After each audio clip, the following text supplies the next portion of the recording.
সবাইকে আমন্ত্রণ এনবিএস আন্তর্জাতিক সংবাদে। শুরুতে NBS24.org শিরোনাম। এবার ইংল্যান্ডের ব্যাটলি গ্রামার স্কুলের ক্লাসে মহানবী হযরত মুহাম্মদ সাল্লাল্লাহু আলাইহি ওয়াসাল্লামের কার্টুন প্রদর্শন, শহর জুড়ে বিক্ষোভ কর্মসূচি পালন। পাশ্চাত্যকে বিন্দুমাত্র মূল্যায়ন করে না ভ্লাদিমির পুতিন, বললেন জাস্টিন ট্রুডো। যুক্তরাজ্যের উপর নিষেধাজ্ঞা আরোপ করল চীন। জিজান তেল স্থাপনায় ড্রোন হামলার সত্যতা স্বীকার করল সৌদি মন্ত্রণালয়। কাশ্মীরে কেন্দ্রীয় রিজার্ভ ফোর্সের গাড়িবহরে সন্ত্রাসী হামলা, নিহত 1।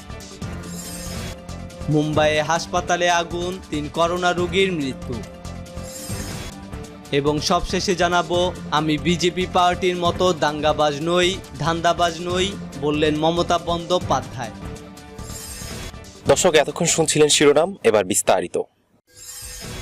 ইংল্যান্ডে মহানবী হযরত মুহাম্মদ সাল্লাল্লাহু আলাইহি ওয়াসাল্লাম এর কার্টুন প্রদর্শন করায় বিক্ষোভ কর্মসূচি পালন। ইংল্যান্ডের ওয়েস্ট ইয়র্কশায়ারে সোমবার ব্যাটলি গ্রামার স্কুলের ক্লাসে মহানবী হযরত মুহাম্মদ সাল্লাল্লাহু আলাইহি ওয়াসাল্লামের কার্টুন প্রদর্শন করায় বিক্ষোভ কর্মসূচি পালন করছেন স্থানীয় মুসলিম সম্প্রদায়। বৃহস্পতিবার 25 মার্চ স্কুলের বাইরে কয়েকশো লোক জড়ো হয়ে ওই শিক্ষককে বরখাস্ত করার দাবি জানিয়েছে।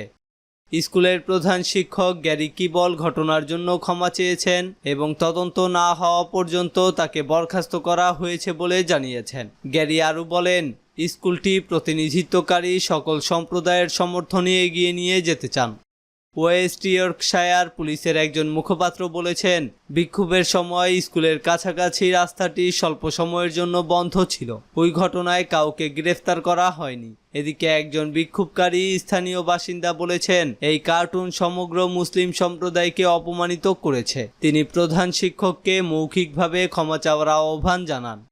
অভিভাবকদের পাশাপাশি ছাত্ররাও এই বিক্ষোভে অংশ নিয়েছেন। বিক্ষোভকারীরা বলেন, আমরা চুপ করে থাকতে পারি না, আমাদের উঠে দাঁড়াতে হবে এবং স্কুলের প্রধান শিক্ষক এবং গভর্নিং বডি সবাইকে বুঝতে হবে এটা হালকা কিছু নয়। অভিযুক্ত শিক্ষককে স্থায়ীভাবে অপসারণ করতে হবে। অন্যদিকে এডুকেশন সেক্রেটারি গেভিন উইলিয়ামসন শিক্ষককে হুমকি ও ভয় দেখানোর নিন্দা জানিয়েছেন। তিনি বলেন, কোনো সমস্যা উদ্ভূত হলে আমরা অভিভাবক এবং বিদ্যালয়ের মধ্যে সংলাপকে উৎসাহিত করি, তবে হুমকি প্রধান এবং করোনা ভাইরাস বিধিনিষেধের লঙ্ঘন সহ আমরা যে প্রতিবাদের প্রকৃতি দেখছি তা সম্পূর্ণরূপে অগ্রহণযোগ্য এবং অবশ্যই এর অবসান ঘটাতে হবে। 4 সন্তানের জনক স্কুলের ওই ধর্ম শিক্ষকের নিরাপত্তার জন্য তার বাসা থেকে সরিয়ে নিয়েছে পুলিশ। যদিও ব্রিটেনের শিক্ষা অধিদপ্তরের জাতীয় নির্দেশিকাও হযরত মুহাম্মদ সাল্লাল্লাহু আলাইহি ওয়াসাল্লামের কার্টুনগুলোকে বিশেষভাবে সম্বোধন করে না, তবে স্থানীয় সিলেবাস অনুযায়ী বা স্কুলের নির্ধারিত ধর্ম বা ধর্মীয় সম্প্রদায়ের অনুসারে বা নির্দিষ্ট ক্ষেত্রে নীতি অনুসরণ করার কথা বলা আছে। পাশ্চাত্যকে বিন্দুমাত্র মূল্যায়ন করে না ভ্লাদিমির পুতিন। কানাডার প্রধানমন্ত্রী জাস্টিন ট্রুডো বলেছেন, রাশিয়ার প্রেসিডেন্ট ভ্লাদিমির পুতিন পাশ্চাত্যের প্রতি বিন্দুমাত্র শ্রদ্ধাশীল নন। তিনি কানাডীয় রেডিও চ্যানেল সিরিজ XM-কে দেয়া এক সাক্ষাৎকারে মন্তব্য করেন। পুতিনের ব্যক্তিত্ব সম্পর্কে প্রশ্ন করা হলে ট্রুডো বলেন, গত 5 বছরে প্রধানমন্ত্রী হিসেবে আমি বহুবার পুতিনের সঙ্গে কথা বলেছি। আমার মনে হয়েছে তিনি আপনার চোখের দিকে তাকিয়ে যখন তার দৃষ্টিতে যেটা ভালো মনে হয় তা সরাসরি বলে ফেলবেন। পাশ্চাত্য বিষয়টি নিয়ে কী ভাবছে তার প্রতি তিনি বিন্দুমাত্র ভ্রুক্ষেপ করবেন না। সম্প্রতি মার্কিন প্রেসিডেন্ট জো বাইডেন পুতিনকে খুনি অভিহিত করে যে বক্তব্য দিয়েছেন সে সম্পর্কে দৃষ্টি আকর্ষণ করা হলে কানাডার প্রধানমন্ত্রী বলেন, পুতিন অনেক ভয়ানক কাজ করে ফেলতে পারেন, কিন্তু সেজন্য তার নামের সঙ্গে খুনি শব্দটি লাগিয়ে দেয়া যায় না। সম্প্রতি জো বাইডেন আমেরিকার প্রেসিডেন্ট নির্বাচনে রাশিয়ার হস্তক্ষেপ সম্পর্কে কথা বলতে গিয়ে রুশ প্রেসিডেন্টকে খুনি বলে আখ্যায়িত করেন। তিনি নিজের এই বক্তব্য প্রত্যাহার করে না নিলেও বহু মার্কিন নাগরিক ওয়াশিংটনস্থ রুশ দূতাবাসে চিঠি লিখে এ ব্যাপারে রাশিয়ার জনগণের কাছে ক্ষমা প্রার্থনা করেছেন। তাদের অনেকের চিঠিতে বলা হয়েছে, বাইডেনের এই বক্তব্য আমেরিকার জন্য কলঙ্ক বয়ে এনেছে। তারা তাদের চিঠিতে আরও বলেছেন, রাশিয়ার নাগরিকরা যেন এই কথা মনে না করে যে বাইডেন গোটা মার্কিন জনগোষ্ঠীর প্রতিনিধি হিসেবে এই বক্তব্য রেখেছেন। যুক্তরাজ্যের উপর নিষেধাজ্ঞা আরোপ করল চীন। চীনের পশ্চিমাঞ্চলীয় রাজ্য জিনজিয়াংয়ের পরিস্থিতি নিয়ে অসৎ উদ্দেশ্যে ভুয়া তথ্য ছড়ানোয় যুক্তরাজ্যের কিছু প্রতিষ্ঠান ও ব্যক্তির বিরুদ্ধে নিষেধাজ্ঞা আরোপ করেছে বেইজিং। শুক্রবার চীনা পররাষ্ট্র মন্ত্রণালয় এই ঘোষণা দিয়েছে। নিষেধাজ্ঞার আওতায় পড়েছে যুক্তরাজ্যের 4টি প্রতিষ্ঠান ও 9 জন ব্যক্তি। এসব ব্যক্তি ও তাদের পরিবারের সদস্যরা চীনা অঞ্চলে প্রবেশ করতে পারবেন না, আর তাদের সঙ্গে যোগাযোগ ও বাণিজ্য করতে পারবেন না চীনের কোনো ব্যক্তি বা প্রতিষ্ঠান। কাতার ভিত্তিক সংবাদ মাধ্যম আল জাজিরার প্রতিবেদন থেকে এসব তথ্য জানা গেছে। যুক্তরাজ্য সহ পশ্চিমা দেশগুলো দীর্ঘদিন থেকে অভিযোগ করে আসছে, জিনজিয়াংয়ে উইঘুর ও অন্যান্য মুসলমানদের উপর দমনপীড়ন চালাচ্ছে চীন। তবে এই অভিযোগ অস্বীকার করে বেইজিংয়ের দাবি, উগ্রবাদ মোকাবিলায় সেখানে ভোকেশনাল ট্রেনিং সেন্টার পরিচালনা করা হচ্ছে। বেইজিংয়ের দাবি উড়িয়ে দিয়ে ইতিমধ্যে বেশ কিছু চীনা প্রতিষ্ঠান ও ব্যক্তির বিরুদ্ধে নিষেধাজ্ঞা আরোপ করেছে যুক্তরাজ্য, যুক্তরাষ্ট্র সহ কয়েকটি পশ্চিমা দেশ।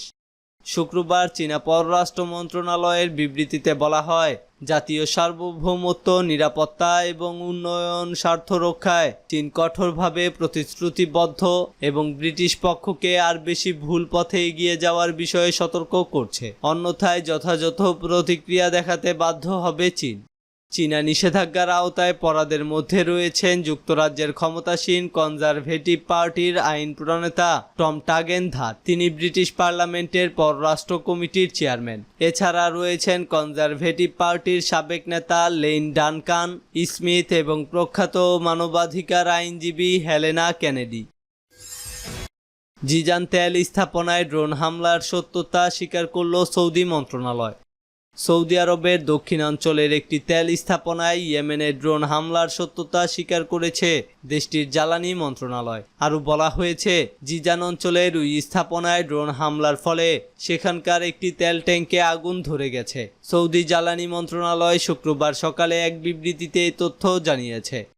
মন্ত্রণালয়ের একজন দায়িত্বশীল কর্মকর্তা এই হামলাকে নাশকতামূলক তৎপরতা আখ্যায়িত করে দাবি করেছেন। এই ঘটনায় কেউ হতাহত হয়নি। সৌদি তেল মন্ত্রণালয়ের উদ্ধৃতি দিয়ে আল মায়াদিন টিভি জানিয়েছে, দেশটির দক্ষিণাঞ্চলীয় জিজান তেল স্থাপনায় ইয়েমেনিদের ক্ষেপণাস্ত্র আঘাত হেনেছে।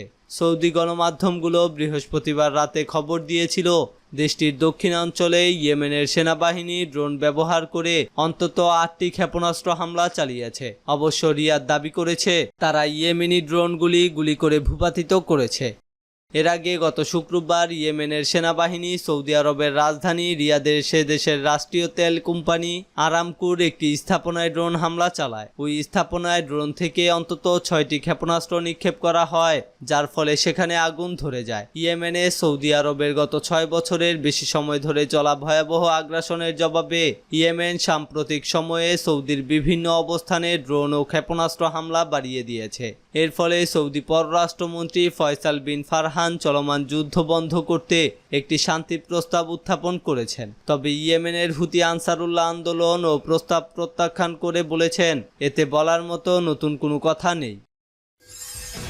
কাশ্মীরে কেন্দ্রীয় রিজার্ভ ফোর্সের গাড়িবহরে সন্ত্রাসী হামলা, নিহত 1। জম্মু ও কাশ্মীরে কেন্দ্রীয় রিজার্ভ ফোর্স সিআরপিএফের গাড়িবহরে সন্ত্রাসী হামলায় 1 জন নিহত হয়েছেন। আহত হয়েছেন আরও অন্তত 3 জন। বৃহস্পতিবার 25 মার্চ শ্রীনগরের উপকণ্ঠে এ হামলার ঘটনা ঘটে। পরে আহতদের উদ্ধার করে হাসপাতালে ভর্তি করা হয়। এদের মধ্যে একজনের অবস্থা আশঙ্কাজনক বলে জানা গেছে। পুলিশ জানায়, শ্রীনগর বারামুল্লা মহাসড়কে টহল দেওয়ার সময় লাউপুরায় সিআরপিএফের ওই গাড়িবহরে হামলা চালায় সন্ত্রাসীরা। নিরাপত্তা বাহিনীর সদস্যরা তাৎক্ষণিক পাল্টা জবাব দিলে পালিয়ে যায় সন্ত্রাসীরা। সন্ত্রাসী সংগঠন লস্কর-ই-তৈয়বা এ হামলা চালিয়েছে বলে দাবি করেছেন কাশ্মীর পুলিশের মহাপরিচালক। হামলাকারীদের খুঁজে ওই এলাকায় অভিযান শুরু করেছে নিরাপত্তা বাহিনী। এদিকে কাশ্মীর পুলিশের মহাপরিচালক বিজয় কুমার দাবি করেছেন, সন্ত্রাসী সংগঠন লস্কর-ই-তৈয়বা এ হামলা চালিয়েছে। তিনি বলেন, 1 জওয়ান নিহত হয়েছে, 3 জন আহত।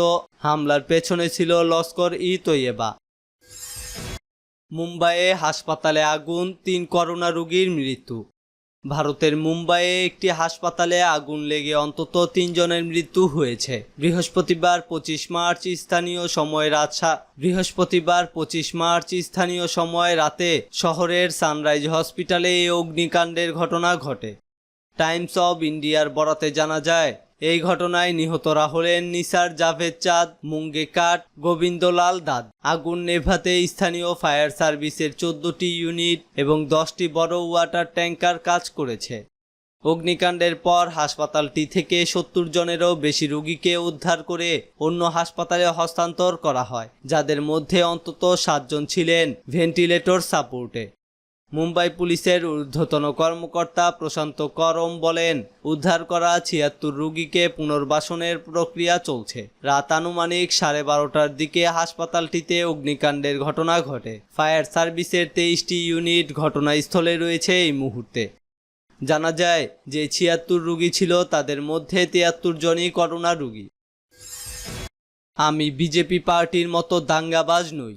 ভারতের পশ্চিমবঙ্গের মুখ্যমন্ত্রী ও তৃণমূল সভানেত্রী মমতা বন্দ্যোপাধ্যায় বলেছেন, আমি বিজেপি পার্টির মতো ধান্দাবাজ নই, দাঙ্গাবাজও নই। রাজ্যের আসন্ন বিধানসভা নির্বাচন উপলক্ষে তিনি বৃহস্পতিবার পাথর প্রতিমায় এক নির্বাচনী সমাবেশে বক্তব্য রাখার সময় ওই মন্তব্য করেন। মমতা বলেন, বিজেপি হচ্ছে বহিরাগত গুন্ডাদের পার্টি, বহিরাগত দুর্যোধনের পার্টি, জঞ্জালের পার্টি, এনপিআরের পার্টি। 1 এপ্রিল নির্বাচনের দিন ওদের এপ্রিল ফুল করে দিন। এই নির্বাচনটা দিল্লির নয়, এটা বাংলার। কিছু বহিরাগত গুন্ডা বাইরে থেকে এসেছে। মমতা বলেন, আমার তো একটা পায়ে আঘাত লেগেছে, মা বোনেরা 2টো পা দিয়ে আমাকে এগিয়ে দেবে। ভাঙা পায়েই যা খেলবো না, বিজেপিকে বোল্ড আউট করে দেব। কেন্দ্রীয় সরকারের সমালোচনা করে মমতা বলেন, পিএম কেয়ারসের নামে টাকা তুলছো, কোথায় গেল টাকা? কেউ পায়নি। রেল বিক্রি করছো, সেল বিক্রি করছো। মমতা প্রধানমন্ত্রীর নাম না করে তাকে কটাক্ষ করে বলেন, এখন আবার নিজের নামে স্টেডিয়াম বানাচ্ছ, কোনোদিন হয়তো দেশটার নাম পাল্টে দেবে। দর্শক, এই ছিল এখনকার মতো। আমাদের পরবর্তী সংবাদ দেখার আমন্ত্রণ জানিয়ে বিদায় নিচ্ছি আমি শফিউল আলম আরাফ।